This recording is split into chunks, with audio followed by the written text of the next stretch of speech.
Exactly. Yeah. And like Khabib told me, like the first thing he told me after the fight was like, now you got to train twice as hard because now the bullseye's on your back. Yep. Everybody's only looking at you and they're trying to find your weaknesses. So you have to keep working and keep evolving. And there's a lot of champions that'll win the belt. And then all of a sudden now you're getting a lot more, money. You're getting a lot more party invites. Mm-hmm. So guys will fall off. And you'll see that with many of the bigger guys, but like seeing that right now. Yeah, with the Russians, you're not going to see that, right? Because they're locked, breathe, and eat that all the time. All right, big interview today with the only champion in Chicago right now. I'm doing a Vin Scully, and I'm doing a Vin Scully right now for our good friends at the great tasting, less filling Miller Lite. And whether you're at your favorite local gathering spot or hanging out with some friends watching the game, winter means more moments with the coolest people in your life. And make those moments even better with Miller Lite, the great tasting, less filling beer for people who love beer. It's only 96 calories, has just 3.2 grams of carbs per 12 ounces, and Miller Time is always a good time. It is the original light beer since 1975. It is the 50th anniversary this year. Beautiful 5-0. So, it's dog days of winter. We do have pitchers and catchers reporting this week, so we do have spring on the horizon, and spring means pitchers and catchers and baseball and barbecues and beer, and that's Miller Lite. Love me some Miller Lite. So head on over to MillerLite.com/stretch to find delivery options near you, or let's just face it, it's Miller Lite. We're in Chicago. You can find it just about anywhere that they serve beer, and once again, that's Miller Lite. Great tasting, less filling, 96-calorie option, the official beer partner of the Chicago Bears. Go to MillerLite.com/stretch to find the delivery options nearest you, and celebrate responsibly. Not Wisconsinably, responsibly. Miller Brewing Company of Milwaukee, Wisconsin. 96 calories, 3.2 carbs per 12 ounces. And let's kick it off with Belal Muhammad and the stretch. Whoosh. All right, we're joined in the interview portion of today's show. We're joined by welterweight UFC champ, second time appearance on the show, first in this iteration of the stretch. But welcome, Belal Muhammad, Chicago's own champion. Woo! The only winner we got in this town. We were just talking, Warren and I, down in the gambling cave. You're the best athlete in Chicago right now. Yeah, I mean, I don't think people are talking about it enough, right? They need to though. We have one champion in this city, and it's Belal Muhammad. Yeah, and the way the Bears have looked this year, we thought we had something, and then once it started falling apart, and the Cubs, the White Sox, the Blackhawks, I'm like, bro, I think we need to start putting me on a pedestal now. Yeah. You absolutely. So you see that helmet right behind you? Yeah. The big Bears helmet? Yeah. So they put that on the Art Institute.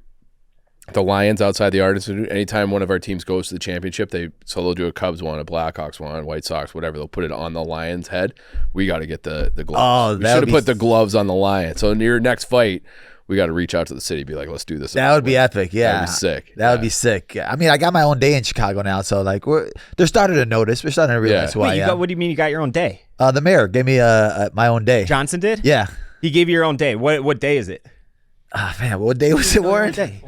Huh? September 20th. September 20th is Belal Muhammad. Do any street names after you? Not yet. Yeah. Not yet. Maybe after a couple title defenses, we'll get there. After a couple. So when is the next title defense going to be? Soon. Hopefully, we'll get something announced soon. It's going to be before summertime. Okay. So coming up. Yeah. So April, May. Are you training around the clock now to get ready for that? Or Yeah, I'm training now nonstop. Like I had an injury where I was out 6 weeks and I couldn't do absolutely nothing. So now my body's finally back to normal and I'm feeling back like I was before the injury. Toe injury, right? Yeah, it was like a bone infection. Yeah. So like MRSA or some shit. I was thinking it was just like a normal staph infection. I was like, all right, my sister's a pharmacist. I got some medication, antibiotics from her. And then the next day it was just like got worse and worse and it was just exploding. What did you give me? Literally. And she's like, it should have started working right now. And then I sent a picture to a doctor I knew and he's like, you need to go to the emergency room right now. Yeah. And then when I got there, he's like, we're going to have to give it an MRI. And if it's lit up, that's worst case scenario. And I was like, we went in there, MRI. He's like, we need to go have surgery right away. Oh, wow. Yeah, because it was like climbing up my foot. And then once it's already in the bone, like that's where the points of like amputation start talking. And I was like, bro, what the heck? I had a fight scheduled. Yeah. And you never want to like pull out of a fight. So I was like, what are my options? Yeah. Like, where I could still fight. Yeah. And it was hard, but you know, it made me appreciate the sport a lot more and love it more because I had to sit on the couch for 6 weeks with a IV line coming through my arm. And I had to take an IV every morning of antibiotics and not being able to do nothing. It's just like bored. Yeah, bro. I was the most bored I've ever been in my life. So and you would have been on that card. What was it, like 3-4 weeks ago? It would have been on the end of December. And yeah, so a little over a month and a half ago or whatever. And Shavkat, he looked good. That is going to be more than likely your title defense, right? Yeah, that should be the first. I mean, he earned it with that win. Yeah, he did. He looked awesome. Yeah. And that was my big complaint against your fight with Leon Edwards. You pieced him up so bad by the end of the fight. It's just like, this wasn't even, like, to me as a fan, a spectator, that wasn't worth the wait. Yeah. Not by any fault of your own. Yeah. No, you're too dominant. You're too good. That's what it was. You just completely dominated him. And that's what I get, right? Like, I said I was going to go in there and dominate him. I dominated him. And then you have like Dana White, well, it wasn't a barn burner. And I was like, that was by no fault of your own, by the way, and I disagreed with that quote. Because I saw that quote. That was by no fault of your own. You were the aggressor that whole fight. Yeah, and I walked through him. And then you'll see Strickland this weekend not do anything. And Dana White will be like, man, he's so touched, so professional being in the cage, right? It's way different. And, even when he broke his nose, he manned up. And I was like, bro, that was the worst title fight I've ever seen in my life. Worst title challenger performance. And you're trying to put him on a pedestal. I'm like, bro, get out of here with that. Does Dana treat you any differently since you won? Oh, yeah. I mean, he treated me differently since he saw, like, we got 20 million views on Instagram. And he was like, oh, well, okay, this guy is a star. Right? That'll it was like the most views for any, like, title rapping ever. Has your life changed in any way since winning the belt? I mean... Other than having a day in Chicago? You got a lot more cousins that came out of the woodwork. Yeah, right? Yeah, I'll pop up, I bet. But people think, like, I got a Pat Mahomes, like, new contract. Yeah, you got like, $400 million in the bank now? Like, bro, we're still flying Spirit Airlines, bro. We're not there yet. Not quite. So the title defense will be in a couple months. What will be the difference between fighting Shavkat versus fighting Leon? Like, as someone who didn't grow up, I never wrestled or anything. I don't know what I'm looking for in a combat sport. I'm just looking if someone's kicking the other person's ass or not. Stylistically, they're very different, it seems like to me, though. So, like, how do you take that into training? I mean, for me, it's when you're fighting a guy like Shavkat where they put him on this pedestal to be like this, undefeated, crazy guy. I see holes in his game. And the same way I saw holes in Leon's game, I think Leon's a better striker than Shavkat. But mentally, I think Shavkat's a lot stronger. Like, I don't see him breaking mentally. The biggest thing for him is now you're fighting a guy that's not afraid of you. Everybody he fights, they come in there with nerves and they're afraid. Oh, they put him on. Oh, he's crazy. He's a robot. He's this and that. And a lot of guys will just fold just because out of that fear.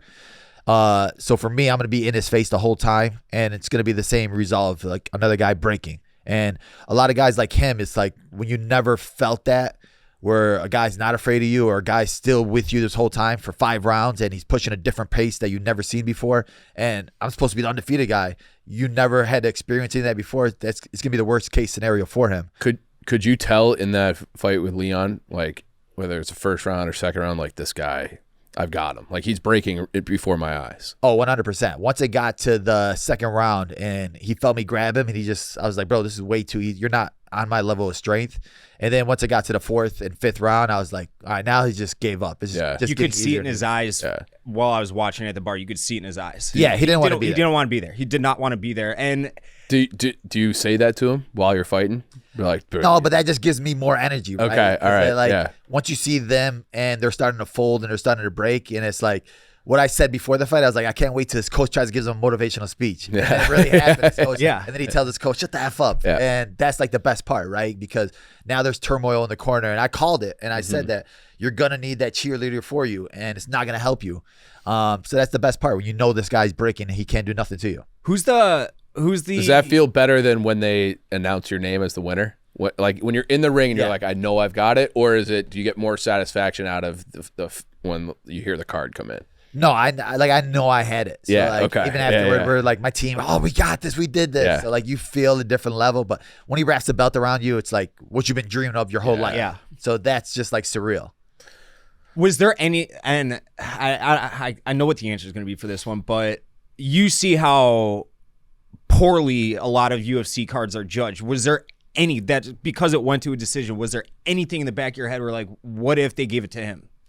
No, because when you're in there, you know that you're dominating and you know if it's going to be a close or not close. Yeah. Like for the most part, you're aware of those things. And like even when I'm sparring, I'm like, oh, I got caught with this or I got caught with that. That fight, I was like, bro, besides the third round where I made a mistake and he took my back, I was like, there's literally nothing else he did to me that whole time. And I was like, it should be clear 4-1. It was domination, start to finish. And all right, so you march through him. You got Shavkat coming up, and I know I'm not pronouncing his name right. It's the Chicago accent, Shavkat.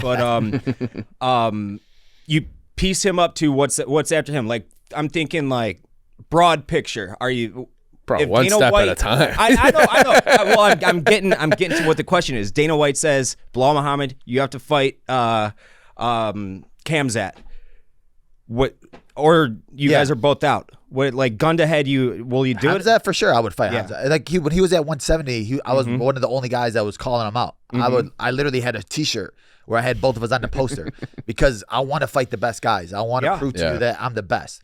That's why you'll have some champions, they'll look for the easiest payday or, let me get Kobe Covington right now, right? Yeah. He's going to talk and it's going to be a bit, but it's like, no, Shavkat's the guy who's undefeated. They think that he's going to beat me. I'd rather fight that guy, keep proving these people wrong and keep winning and just cementing myself. At the end of the day, I don't want to be just known as the champion with a certain number of title defenses. I want to be known as the best welterweight to ever do it. To where they talk about welterweights and they're like, bro, Belal Muhammad is right above GSP or I'm right next to him.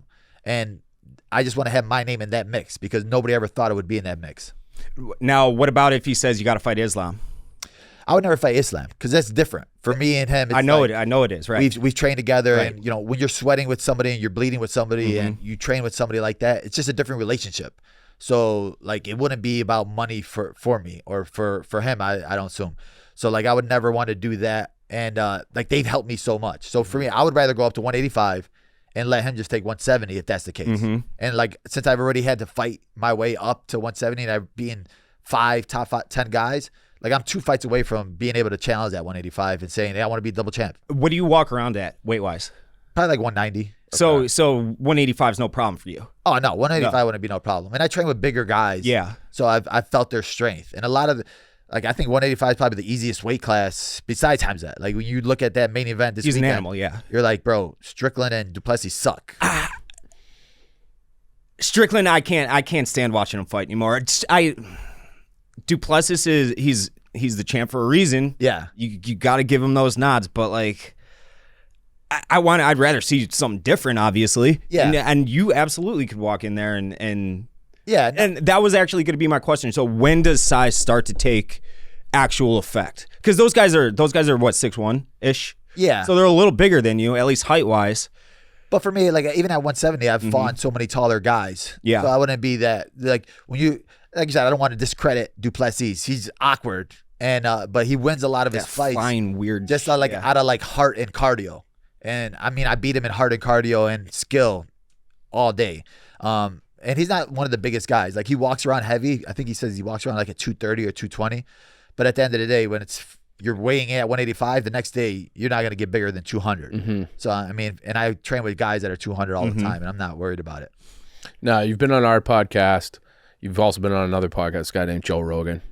Yeah. What did you feel a Rogan bump in your popularity too after doing that? Yeah, right. It's the biggest podcast in the world. Right. Yeah. It's just like surreal, just because you're like you always watch it and you always listen to it, but then you just come in the room, you're like, this room is small. It's like how was it? Like you went down to Austin and everything. Yeah, it was cool. Yeah, like and you don't even realize it ends up being like a 3-hour podcast because he's so good at just talking to you, and you're just like talking about just like random things that it feels like 20 minutes. Did you guys do anything cool off camera, like shoot arrows at? No, like he showed me his gym and everything. Like the place is sick. Like you guys got a nice spot over here, but his is like he has like a whole bullseye in there where you shoot things. The archery range, archery range. And he has the weight system in there is sick, and then pool table. I think he just loves pool. I've heard him talk about that before. Like he's obsessed with it. Yeah. So and he's a weird guy. All the artwork around it is so cool. In a good way. Yeah. Well, who's the most famous person that you've just yucked it up with over the last year or so? I saw you had a little interaction with Donald Trump. Yeah. No, I mean like it's cool. Like after the fight, I got a message from like Christian McCaffrey. Oh, very awesome. cool. Yeah, congrats. Yeah. It's always like Burrow messaged me. So it's cool when you get like those athletes that are like sliding your DMs. That'd be cool. But I always see Mercedes Lewis at all the UFC fights. Oh, really? Yeah, he's one of the chillest dudes. He's the biggest fan. No, I didn't know that. Yeah. He loves UFC, and he always tells me like, once I'm done, I'm gonna go straight to training with you guys. I'm gonna come down to train. Like, I ain't gonna spar with you, but yeah, well, he's 6'8". He's a monster. I'll watch you hit the bag or something. That's the weight class where we're not going up towards exactly. That. Yeah. Like, I didn't know he was such a big fan. Yeah, I bet you he's it. an easy guy to pick out of the crowd. Bro, yeah, he's a monster. And he comes and gives you a big hug, and he's like swallowed up, so chill. But he like knows the sport. He does. Loves he okay? He's always at the UFC pay-per-views. It's so cool. Kidding. Okay. No matter where they are, huh? What was it like interacting with Trump there?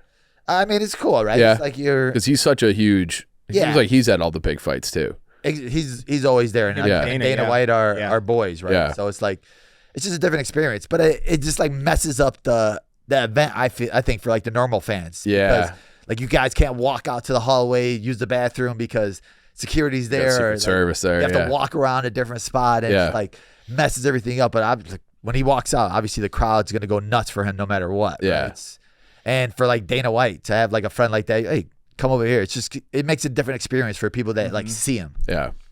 What do you make of Dana White's relationship with Zuckerberg? I feel like Zuck is now into MMA too. Yeah, I mean, all those guys, the tech guys, have kind of gotten into it. It's like a weird thing where it's like everybody is now kind of training. They're not just doing treadmill stuff anymore, ellipticals. They want to be like you guys. Yeah, I mean, it's cool, right? Because it just gives more eyes on the sport. And I tell people all the time, like, Zuck loves jiu-jitsu. Like, you don't have to, people just have that weird mentality when you think, oh, come and train at the gym. Like, oh, I'm going to get punched in the face. I'm like, bro, you can do jiu-jitsu where it's, it's a gentle art. Yeah. Like grappling. Where you're not hurting yourself, and you could be like 70 years old guys on the mat training with you. It's probably great for flexibility and core strength and all that. Yeah, and it's not boring, right? You're learning real life skills that could help you if you need it for self-defense or something like that. Yeah. You're not just running on a treadmill. Actually, you're only a brown belt. Yeah. When are you going to be a black belt? It's crazy, right? It's like I've been a brown belt for like 6 years. So I'm like right there on the edge, but I've changed different gyms. So now it's just finding the right coach that you want to be under. How does that actually work? Like, doesn't it take like decades to become a black belt? Yeah. So like once you get with the jiu-jitsu coach and he sees you're growing, he sees what you're rolling with, and then like you upgrade to white to blue, blue to purple, purple to brown. And a lot of the times you'll have a lot of like fake black belts where you'll go with a guy and be like, this guy's a black belt, and I'll like tap him out easily. Because I've just been grappling with such high level guys. Right. Yeah. But it all comes down to like who your teacher is. Because some people will just do it just to like, I'm giving this guy his belt just because he's been here for 5 years. Or real coaches will be like, you still haven't earned it. I don't care. You've been here for 10 years. You're not there yet. Yeah. Like when you roll with Khabib and those guys, like none of them have a belt, but they'll tap black belts like it's with I can't even imagine. 2 seconds. Yeah. You've gone out to Dagestan, right? Yeah, I've trained with those guys. Chechnya, wherever. They're from Dagestan. But we've trained. I was just in Vegas with them when for Islam's fight, and we were training there for 3 weeks. What's that actually like? How intense is it? It's way different, right? Because like it's just a smaller group of guys that are all killers. There's not like an easy round. A lot of the times you'll go to gyms and you'll know, all right, I feel sore today, so I'm gonna go a lot lighter with this guy. There's not a light round in that gym. And Khabib, he's still training. He's still going hard. He's still like smashing me no matter what. So it's always good because you level up when you go with them guys, and it humbles you, right? Yeah. I'm the champion now. They don't care if you're the champion. You still have to do the push-ups. You still have to do the running with the team, the warm-ups of the team. Like there's no levels of like, oh, I'm the champion. No, I don't have to do this. I'm gonna do my own thing on the side now. We're all in the same group. We're all lining up, and we're all listening to Khabib, whatever he says. Yeah, it probably like keeps you motivated too, on your own path. Exactly. Yeah. And like Khabib told me, like the first thing he told me after the fight was like, now you got to train twice as hard because now the bullseye's on your back. Yep. Everybody's only looking at you, and they're trying to find your weaknesses. So you have to keep working and keep evolving. And there's a lot of champions that'll win the belt, and then all of a sudden now you're getting a lot more, money. You're getting a lot more party invites. So guys will fall off, and you'll see that with many of the bigger guys. But like seeing that right now. Yeah, with the Russians, you're not going to see that, right? Because they're live, locked, breathe, and eat that all the time. What's been the reaction inside your own gym? Have you seen a lot of growth? Do you feel like those guys are treating you differently? The guys who've been around you a long time since you've been now, like you're the king now. No, that's the best part, right? Because I got a lot of guys that have been with me for 10, 15 years, so they don't care that I'm the champ. Yeah. They're still going to be telling me, shut your mouth, get to the gym. Was it an expectation? Like out of them? No, I didn't want an expectation. Like I don't want to be on a higher pedestal. Like I'm still at the gym training all the time. And I have those guys that been with me that'll still tell me like, bro, you suck or you're messing up. Like I like that small circle that I have because those are the ones that are going to tell you the truth, right? Yeah. Bro, you're slacking a little bit. Like I want those guys. I don't want the yes mans that are telling you like, bro, do whatever you want. We don't have to train hard today. You're the champ. Let's chill. Like I don't have a fight in the books right now, but I did 3 sessions yesterday. Like I want to be that guy for them guys and show like the next younger generation what it takes by example. to be where I am. Yeah. And that was kind of my question. Are there more people in the gym now who have been inspired by your run here out of Chicago? Like, you grew up in Chicago. You watch what hockey did with Patrick Kane. Like, I didn't follow hockey whatsoever in any way. Yeah, Patrick now Kane and participation's through the roof. So are you seeing more interest in the city in general now that you're on top of the mountain? Yeah, 100%. Yeah. Like especially like the young kids and everybody's asking, how do I get to the UFC? How do I do it? But that's the hard part, right? Because the hard truth is this is like one of the hardest sports in the world to do. And unless you're in love with it more than anything, don't do it because the early days are rough. You're not getting paid anything. You don't have no eyes on you, but the guys in the gym, you have to outwork everybody. And then there's still that chance that you won't even make it to the UFC. Yeah. Or you could work the hardest you ever worked. And I've had guys, they'll make it to the UFC, they'll lose that first fight because you don't know who you're going to get matched up against. And then like you're done. Like that was your whole dream to make it there. You lose. And it's so easy to get injured in this sport, right? Yeah. We just had a young guy, college wrestler that we're just training and he just ran into a punch like as he went for a takedown and now he broke his orbital.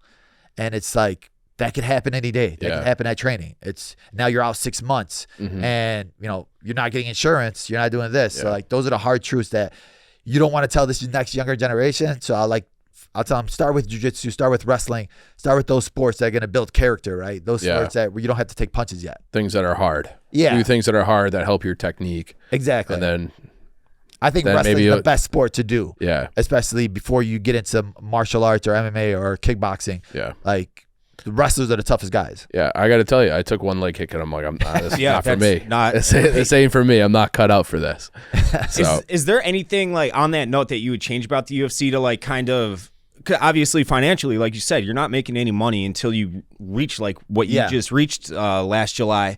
So is there a way to like, because there's a lot of people that have the talent to fight professionally in the UFC that probably don't because of money, because they don't have time to, it's like a minor league baseball player. They don't make shit. They're going to go work in an office or whatever, And that's the thing, right? Like for the UFC, they're the biggest company, the best company. And you've seen all these other companies try we're going to pay our fighters way more. We're going to pay our fighters this. We're going to give them insurance. We're going to give them this. And then they fail.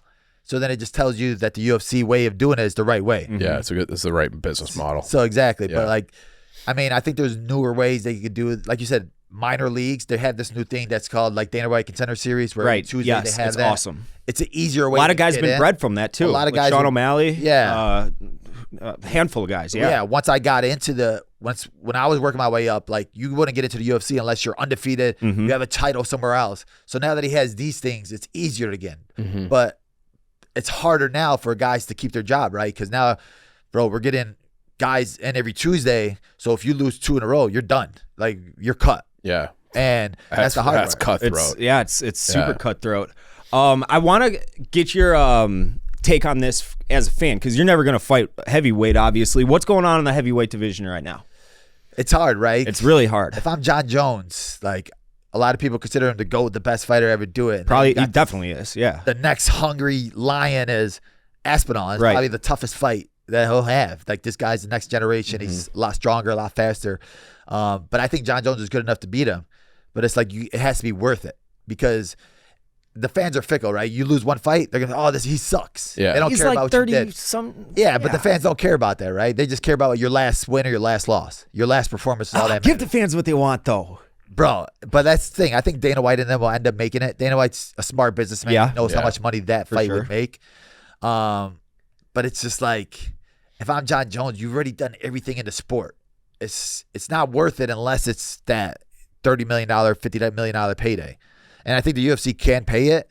But can or cannot? I think they can pay it. Yeah, I think for sure they could pay it. Yeah, that pay-per-view would do numbers. Insane, yeah. Yeah, and then who knows? John Jones wins that. It's like, now there's really nothing left for you to do. Pereira, maybe? But, like, Pereira's fighting middleweight. He's fighting light heavyweight, but was middleweight. Yeah. And like John Jones is just another level. Like if I'm John Jones, I'm picking out Pereira first over Aspinall. I can't see that going very well for Alex Pereira. But in spite of how big of he's a freak. Yeah. But for Pereira, it's like they're kickboxers, right? When you come from that world, they don't care who's in front of them. Like he takes fights on 3-4 weeks notice. Like he knows that all I got to do is land one left hand. He fights nonstop, and you're knocked out, no matter who you are. So that's the good thing about Pereira. Like he won't back down from that fight. He won't be shy to take that fight. And he knows he's gonna get a huge payday for that fight.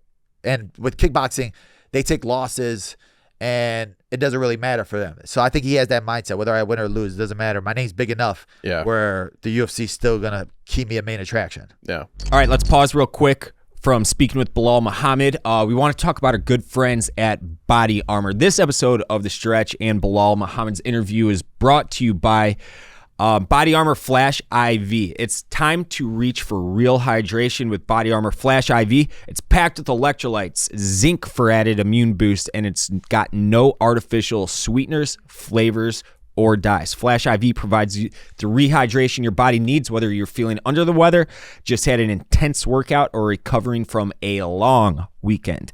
Body Armor Flash IVs help bring you back. I was very hungover on Monday. I think the entire country was hungover on Monday. Body Armor Flash IV.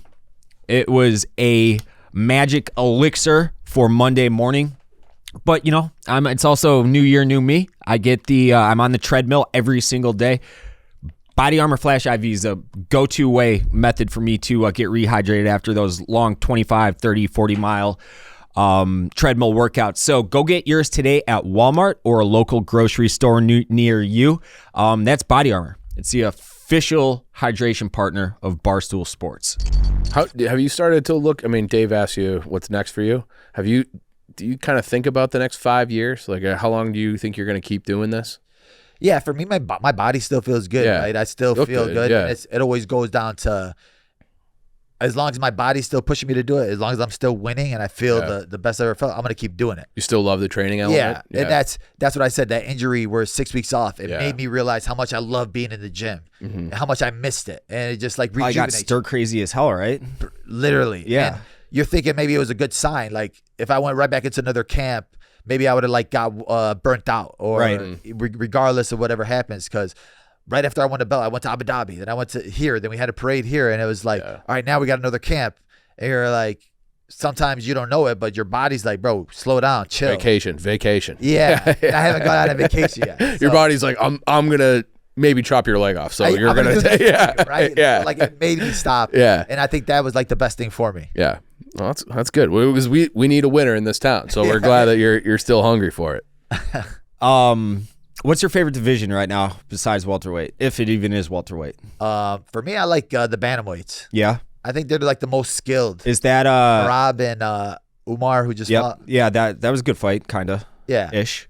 Rob's entertaining. It's that's the thing, right? Because people look at his style and they say, all he does is wrestle. So now he's starting to do like the antics, right? Putting his hands up, sticking out his tongue, playing those games, and the crowd loves it. Yeah. They hate it, but they react to it. Yeah, they're reacting. Yeah. And I think a lot of that was another reason why the judges got swayed too, because it was really even. It was a super close fight when it came down to the numbers, but they're making it seem like he killed him just because he has those moments of showing off. Right. It was like shithouse shit. Yeah. And everybody wants to see the Nurmagomedov name lose, right? They couldn't get Khabib to lose. Yep. So now they got one of them to lose, and they're hating so hard on them. And I'm just like, bro, Umar's probably like the nicest guy in the world. So I feel so bad for him. Because the fans, they're like, oh, you suck. Go to Georgia, learn wrestling over there. And I was like, bro, that was a tight fight. There's not going to be anybody I think that competes with Merab on that level besides Umar. Like if I'm Sean O'Malley, I don't want to take that fight rematch again because I think I'm just going to get taken down again. I had O'Malley in that fight. I love Sean O'Malley. I think he's super entertaining, but he didn't stand a chance. Yeah. He didn't really stand a chance. And that's just like the hardest style to fight. When you're fighting a guy that has cardio for days and will shoot on you 20 times, and he doesn't care if he takes you down or he doesn't take you down. He's just going to keep shooting on you. And you're like, there's nothing to do because you can't plant and throw your punches. You can't set up anything because you're still trying to figure them out. So, like, if I'm in that division, I'm looking at guys like Umar or even Peter Yan that have a chance because they can compete with the grappling. Right. Sean O'Malley, you had that one punch chance, but if you lose to for the title twice, it's going to be hard to get another title shot. Yeah. Did you feel that pressure in that Leon fight where it's like now or never? Like if I don't do it now, like they might not bring me back. Oh yeah, 100%. Yeah. Like I knew it took me that long to Right. Yeah, Exactly. it was years to get that shot. Yeah. And I deserved it for so long. You So did. I was like, bro, I'm going to go all out with it. And the thing with me is people always think I'm going to lose, right? So that like frees me of any like pressure. People have me as the underdog. So it puts a chip on my shoulder to just prove you wrong. So I don't care what happens. Like my family, my friends, they want me to see me win. 90% of the world wants to see me lose. So it just makes it funner for me. Yeah. I go out there kind of like free mind because what's the worst that's going to happen? I lose a fight. It's fine. Yeah. You guys thought I was going to lose anyway. So no jitters walking into that ring. No, like that was like one of the calmest nights I had for myself. Yeah. I was just chill. And a lot of it comes from the teammates that I have with me that are in the back room. And we're sitting there probably like 2 hours before the fight and we're just relaxed. We're all just like, none of us have anxiety. And we're like making jokes of each other, watching the other fights. The hardest part was fighting at 5 a.m. Yeah, Sure. It's crazy. Yeah. Like we're sitting there awake at 8 p.m. and then we're like, bro, we have to go check in at 2 a.m. So How long were you in England before? I was there that Saturday before, so a week before the fight. Okay, so Got we're rid all of the jet lag and As much as you could still at least. trying Yeah. to because like we found a gym that would stay open till 4 a.m. So like we'll stay up all week Yeah. till 4 a.m. Go train and then like we'll be done training probably like at 6 a.m. and then the sun's coming up, so we have to go back home real quick. Everybody has to be quiet and try to go to sleep. So it was like weird trying to figure that whole time change out. Yeah. But the UFC is really good with like we had like sunlight glasses. Okay. They gave us like melatonin to fall asleep. They gave us ways to what to eat and stuff like that. And it's still hard, especially on fight day because you already have the adrenaline in you all day. And you're like, bro, I just want to get to the arena and fight. So it's like 8 p.m. and you're trying to stay chill. And then all of a sudden, like we're sitting on the couch just watching Netflix. And because we have to go to the arena at 2 a.m. So we're just trying to find a movie or something to watch and chill and Chill out. Yeah. So it's just like, it's different. And then we're heading to the arena and it's still 5 a.m. before you fight. And it's just like, bro, it's after the fight, it was like 7 a.m. And we went back home and we all just like knocked out probably for like 4 hours. Crashed, right? Yeah, we were out. What is your diet leading up to a fight? Like when you're training, like when you're right now, like what do you kind of eat? Well, when I have a fight, I bring a nutritionist, Ian Larios, out to live with me. He cooks for me, literally 3 meals a day, and like they're probably like the best meals you ever have. He works with Jelly Roll. Okay. Oh, So he's on tour with Jelly Roll right Okay. now, and he's helped Jelly Roll lose over 100 pounds. Yeah. So with me, it's like I don't have to think about anything. I come home from practice, I got a meal on the table. I wake up in the morning, I got a meal on the table, and it's a lot of protein, rice, Yep. fast burning carbs. They're gonna help me through anything. It's like it makes the wake up way easier because I don't have to think about it. Yeah. Like, Okay. I hate looking at the scale, so I'll step on the scale and I won't even look at it. He'll look at it, he'll write it down, and he'll know what to feed me, what to give me. To get you to very the cool. appropriate number. That's awesome. Yeah. So That's it's all science. We would do another show where we just do drafts. Be like, oh, if you were a billionaire, what would the sweetest perk be? And I think having your own private chef was like number one. Is it as sweet as it sounds? It's literally the best. Yeah. Yeah. It's like when he's not with me, you can go home from practice, you're tired, you don't want to cook, Yeah. and then you just end up Uber Eating something. Something and you're trash, Like, yeah. trash. Yeah. So Yeah. Or before when I would cut weight, I would think that I had to starve myself. So I'm like not eating anything in the morning. I'm like, all right, I'm just going to do fasted cardio. And your sessions kind of suck because you don't have the energy or the fuel. And then he'll give me like a full plate of rice and chicken and steak in the morning. And he's putting like garnishes on it. I'm like, bro, am I supposed to eat this? And he's like, yeah, dude. You have way better sessions Yeah. burning the right stuff. It's literally the best. Like once I get to that point where I could have a full on chef with me all year round, then I know can't go back. what are the Spoiled. other perks besides private chef? Oh, that you- flying first class. How nice is it? Was that? Do you have a Ferrari or something now?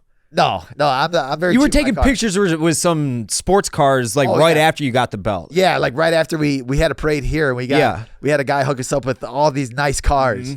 And even my coach like, bro, now it's time to get something. I'm like, bro, I don't got no payment on my Jeep right now. It's so We're good. But now the UFC, anywhere I go, they fly me first class. It's like the that's best. sick. Especially because I went to Abu Dhabi, so you had that long bed. Yeah. I'm like, bro, now I don't want to fly anywhere unless it's business class or Yeah, first it's class. like Qatar Airlines where they see like the commercials look insane. Bro. Yeah. So that's how you travel now. Yeah. That's a great perk. Yeah. Like I don't even want to. Yeah.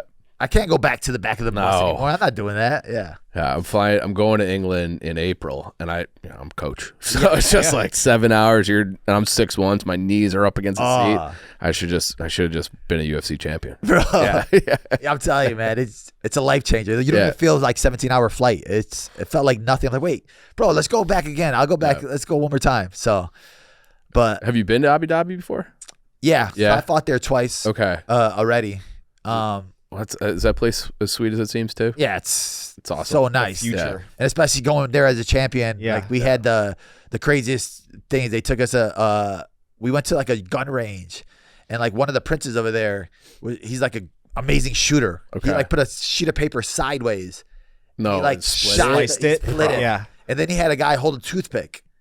Hold a toothpick, and he shot it through his finger. Oh, that's nuts. Bro, it was crazy. And I'm just like, this is how the other side lives. All right. I hope that guy's compensated the right way. Because they like got at some more money minimum, over there. even if he's going to shoot and you have to like cough and you just move it, you're losing your hand. Yeah, That's insane. This is like nuts. Yeah. You have to like trust them for so long, or like you said, or just like, be like, whatever. Yeah. If I lose a hand, this guy's gonna take care of they it. got so much money. It's like, brother, I'll give you another finger. It's all fine. Yeah. You'll be good after Here's this. another finger and a Bentley. Just shut up. Just keep it on a down low. Don't post the video. It was an accident. Yeah. We'll kind of wrap up the interview with a few rapid fires. So you said you're the funniest guy in the UFC. Yeah. You are, I don't want to say famous for your prank. You had a famous prank on Paul Felder a couple years ago. What's next in line? You got any pranks lined up? Obviously, you can't air them out and reveal your secrets, but you got anything lined up? Who would you like for a target for your Yeah. Is there any target? Like Sean Strickland. Oh, man. What could you do? How could you my troll? target for Sean Strickland would be like punching him in his mouth. Yeah. I wouldn't even want to prank that guy. Who, take weight out of it. You're all the exact same size, weight, cardio. Who's the one person in the UFC that you would just like to piece up just because they're a loudmouth or they're douchebag? Oh, I would fight Sean Strickland. Sean Strickland? Yeah, I've called him out. I've asked him. Yeah, no, I know, times. yeah. That guy, like I said, he's one of those guys that it's fake. Because like that, the antics he says, I'm going to go to war. I'm going to kill this guy. I can't wait to fight. And then you go in there and you see like the scared little boy in him come out. Like he fights scared. All fighters know what a real warrior is. Like when you see a Poirier get in the cage, he's biting down. He's going to war. Fucking Gaethje warrior. Goes to war. I love those guys. So yeah. when these guys like Strickland will say, I'm going to go to war for the fans, and these fans eat it up. I'm like, bro, have you guys ever watched him fight? He does not fight like that. He just walks forward the entire 25 he'll minutes. and touch you. Yeah. And it's like when you have your own coach telling you, like, bro, we got to go. And you're down 4 rounds. And you don't have the balls in you to go in the 5th round and bite down and throw it everything to the wind. It just shows that he needed to too. That he was getting dominated that entire fight. It's like you have to go. It's a conscious decision in my eyes, at least. Yeah, he doesn't have the dog in him. Like he doesn't. It's all fake. It's all a facade. He talks a lot. Yeah, that was bad last Saturday. But he knows what the generation is now, right? Like they want those sound bites. They want the guys to get crazy, and like that's what his fight week is all up, because they know he's going to build it up just by saying dumb stuff. Oh, he got into the Australian newspaper, shut this guy up. And it's like, bro, like the guys that give him the attention, I'm just glad that he lost again, and hopefully they won't give him another unearned title shot. Do you get frustrated by that, where it's like they reward the antics more than the talent? Oh, 100%. Especially because I had to go the long road, right? And like you see these guys that get the elevator to the top, and you're like, bro, I'm better than this guy. Why is he getting it? Oh, because he's saying racist things or he's saying dumb stuff.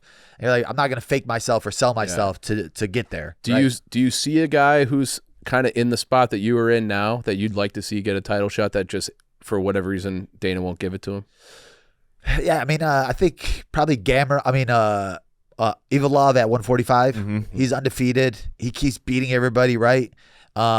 People will say what they want to say about him, but he's dominating a lot of these guys, and he's beating some of these guys, but they're just looking past him. They're not giving him any shine at all, and they're not even thinking about him. Do you reach out to guys like that, where it's like, hey, just don't worry about it, like, because they probably look at you and be like, well, yeah. No, I've had it a million times, right, where guys be like, bro, am I gonna get the title shot before you? And you're just like, bro, who knows? But I think a lot of the younger generation, like I'll give them a lot of advice and I'll tell them that. And even if I don't know them, like even Tatiana Suarez, super cool, super nice. Like I've experienced it where I've lost a fight and she was undefeated, super nice, cool girl. So like I sent her a message and I'll do that whether they care about it or not. Just because I know how it feels to be at the top where people starting to, and then you lose that one fight and you're like, bro, back to the bottom of the bottom of the and it's hard because people will leave you, right? The true ones, they really care about if you win or lose.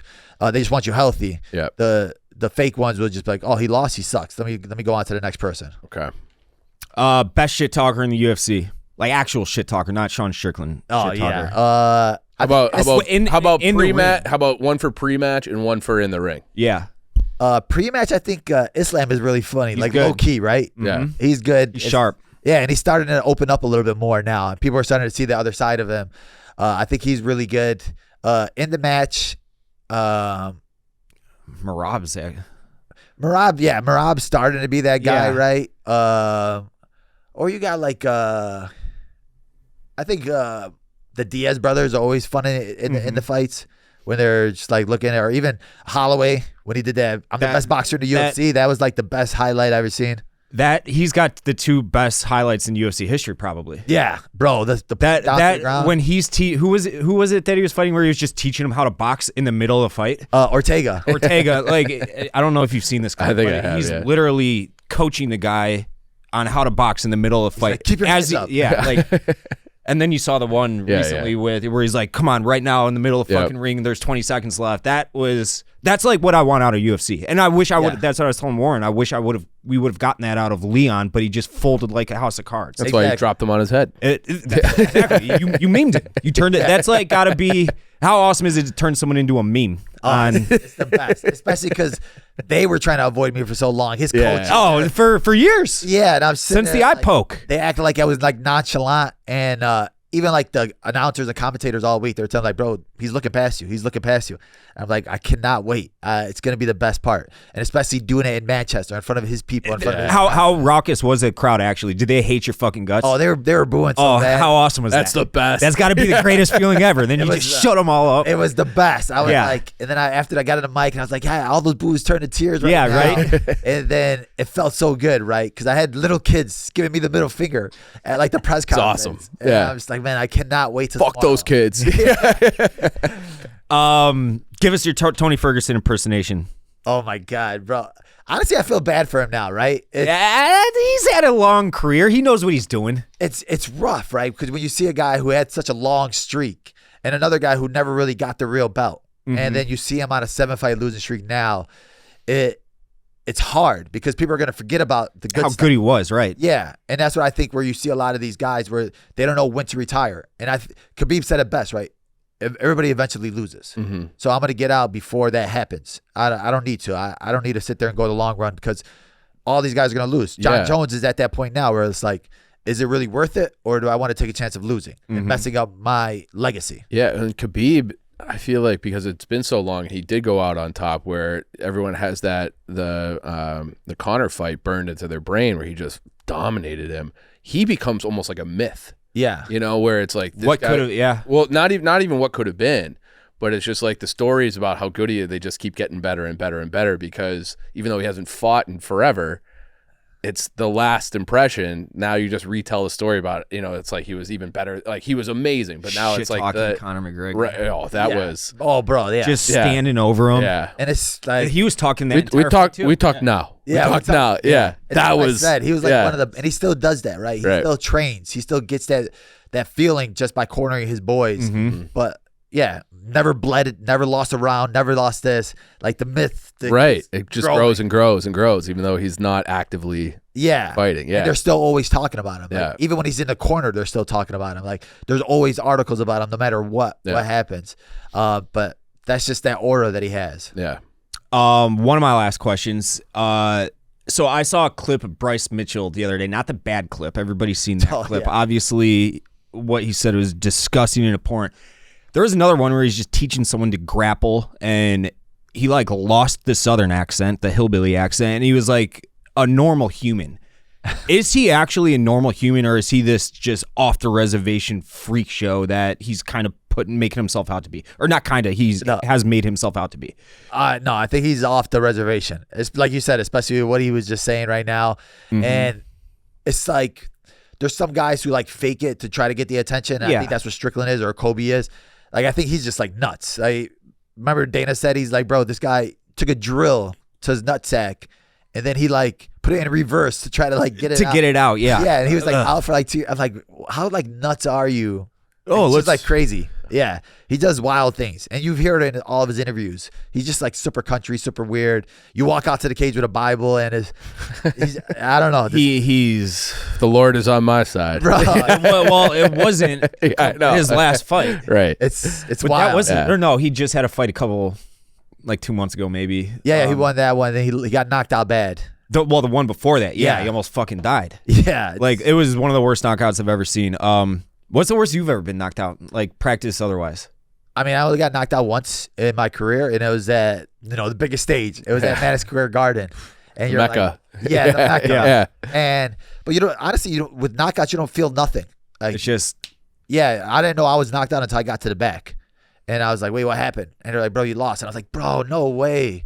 And it's just like the first time you experienced that. Yeah, you're like, bro, what? I fucking did it. But you feel so good because like when you go through a fight, you get all these bumps and bruises on you. You're out for like 2 to 3 weeks. But with that, I was just so thirsty to get back in there because I didn't even feel nothing. And you're thinking you're good. Obviously, your brain needs to rest. You got a concussion. But like I was calling my manager right away. He's like, bro, give me a fight. I need another fight right now. And he's like, chill, relax. And we ended up taking a fight probably like 8 weeks after that on short notice. And we won it. So luckily, nothing happened after that. Back. Yeah, you always want to get right back in there after a knockout. Yeah. You don't feel nothing. Now that you have the belt, if it were up to you and you could fight anywhere, any city, any arena, what would you pick? The United Center. Yeah, just bring it home. That was going to be my final question. When are we getting the UFC back in Chicago? Yeah, it doesn't make any sense. It doesn't. Yeah, I'm like, they've gone anywhere. Bro, they're going to Iowa in like May. And I was like, what? Like what? Des Moines? Yeah, like Des Moines, Iowa for like a fight night. And I was like, okay, or fight night, that's fine, whatever. But still, I'm like, bro, why would we not put it all on, United Center? Like we have biggest a arena in now. the country. Yeah, you have a so many champion fighters from Chicago. Yeah. What's his face that just fought last weekend in, I think it was Abu Dhabi, right? The Saturday morning card with Izzy. Yeah. What's that kid? Why am I blanking on his name? He's a lightweight from Chicago. Chicago kid, black guy kid. Terrence McKinney. Terrence McKinney, thank you. You got him. You got Curtis, obviously. Jamal Hill's from Chicago. Hill. Dude, that would be Juliana Pena, another champion. A couple girls, right? Juliana's from here, and then the other girl. What am I thinking? Why am I blanking on her? But whatever. But yeah, there's plenty. You can fill out a card, no problem. And everybody wants to fight in Chicago, right? Yeah. Like fighters would rather fight here than go all the way to Australia. Sure, it's centrally located in the country. What do we got to do to get Dana to? Is it a political thing? Like I'll tweet at him. I'll tweet at him right now. I think the commission in Chicago like sucks. That's what I figured. It's politics, right? Yeah, we suck at so many little things like that. It's literally the little things, right? Yeah. And I think they also told me that like the cities bid on you to come here, so like Chicago has to bid on like UFC to come there. So I mean, the United Center is always packed, right? Even it's true. Concerts, bowls, like Hawks. they don't care who's coming. Is they know the seats are gonna get filled no matter what. So I think they just don't care about fighting.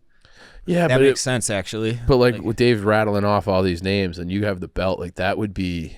Oh man, that would be awesome. It's like a dream, right? Yeah. And that's the thing. Like, well, it's always on Saturday, but like, what's going on at the United Center in June on a Saturday? Nothing. Obviously, the Hawks aren't playing. No, Hawks and Bulls have been done for months. Yeah, they're not making the playoffs. So make it happen. I didn't realize that's how they did it, but like, when's the last time they've even been here? It was probably 7 years ago. Yeah, with CM Punk maybe. Yeah, prior to me even following the UFC. So like, I didn't.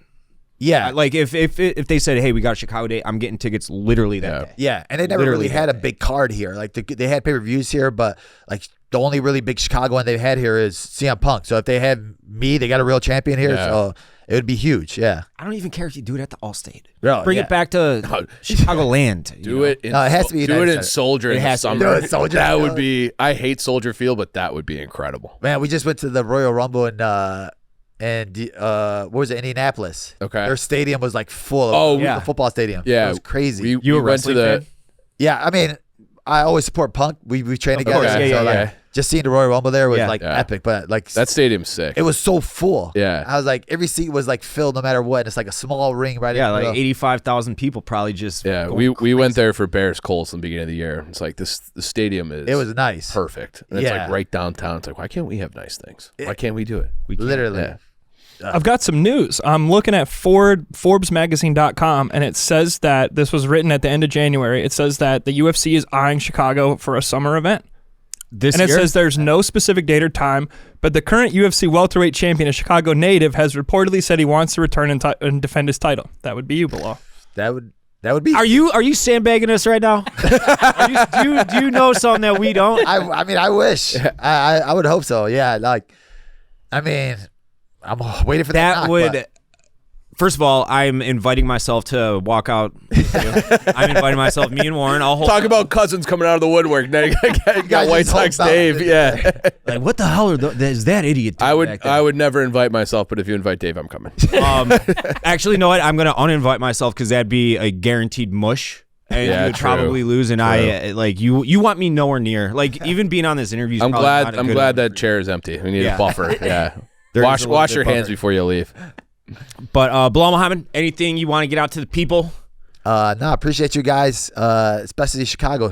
Go Chicago. Start supporting your champion, your real champion now. Yeah, the only champion. Hey, you don't have to clarify. You're the only one we got. I do wish that we could have gone 2 for 2 against Chicago versus England on your card last July. Curtis lost to Aspinall. But yeah, that would have been epic. It would have been epic. Chicago versus the Redcoats. So maybe next time. Appreciate you guys. Appreciate you, Belal. Thank you guys, and I will catch you next week.